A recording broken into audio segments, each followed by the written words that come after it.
The AT&T card. Logic just flew. By the late 1990s, the American dream came with a sample kit. Cosmetics, vitamins, cleaning spray, all sold by your neighbor, your cousin, or that one guy from church. They called it multi-level marketing. However, the US government had another name for it, a retail system dangerously close to a pyramid scheme. The story begins decades earlier. In the 1950s, door-to-door sales and party plans like Tupperware and Avon turned housewives into entrepreneurs. It was intimate, social, and surprisingly profitable. However, by the 1980s, shopping malls and two-income households made the old model obsolete. This brought about a new kind of sales pitch, one that promised everyone a chance to be their own boss. The roots of multi-level marketing trace back to a vitamin company called Nutrilite that operated in direct marketing.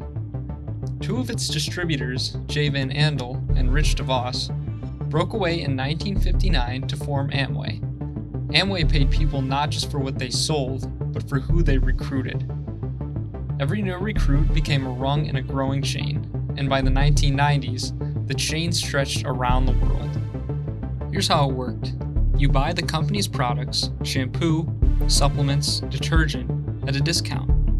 You sell them to friends, family, coworkers, and at the same time, you recruit others to do the same. Every time your recruits sell something, you get a cut. And when they recruit more people, you get a cut of that as well. It's a system built on downlines and uplines, a corporate ladder with no ceiling and floor. Important because you need both. You need the retailing and the sponsoring in order to succeed. We tell our organization that if you just sponsor people and you don't move the products, you don't have the business. And if you want a large business, you need to move the products and have a distributor force also. On paper, it looked like entrepreneurship. But in reality, most distributors made little or no money. Many ended up buying more inventory than they could ever even sell, just to qualify for bonuses.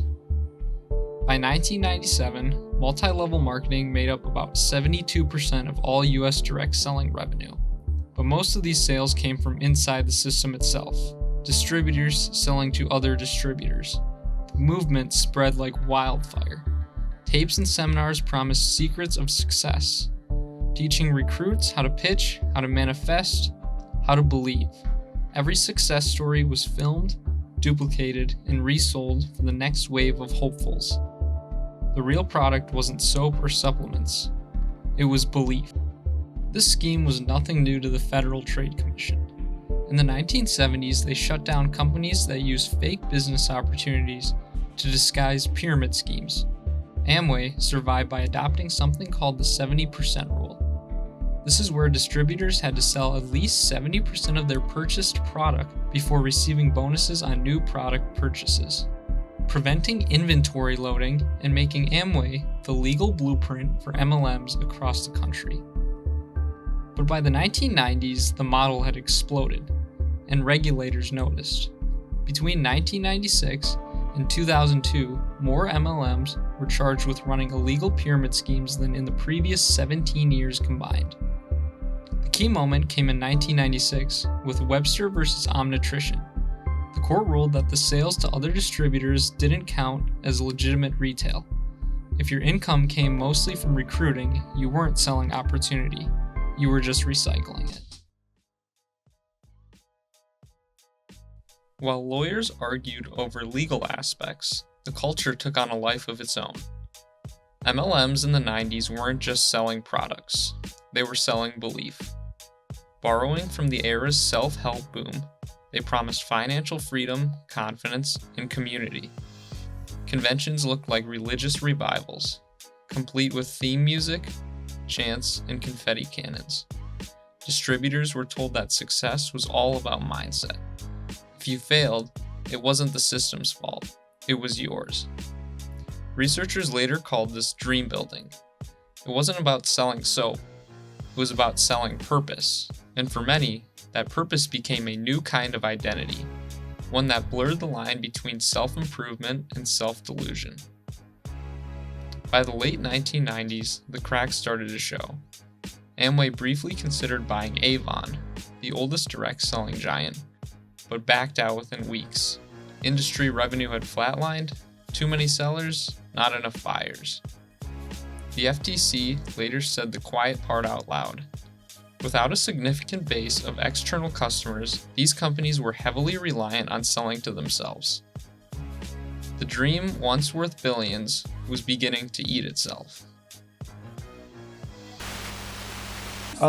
If you work hard, does that mean you're going to get rich? No. I know No. construction workers that are broke right now. Okay, I know lots of people that work their life away that literally are still broke.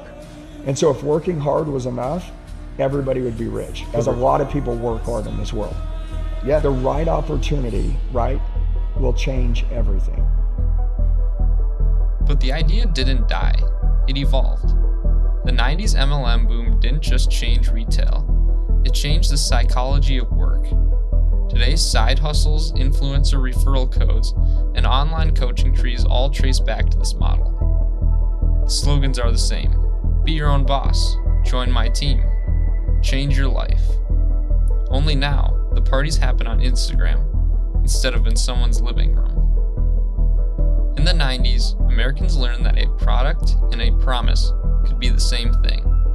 Behind every pink Cadillac, every motivational cassette, and every opportunity meeting was a business that thrived on hope, one recruit at a time. Because in a world of multi-level marketing, few at the top sell the dream, and the rest just keep buying it.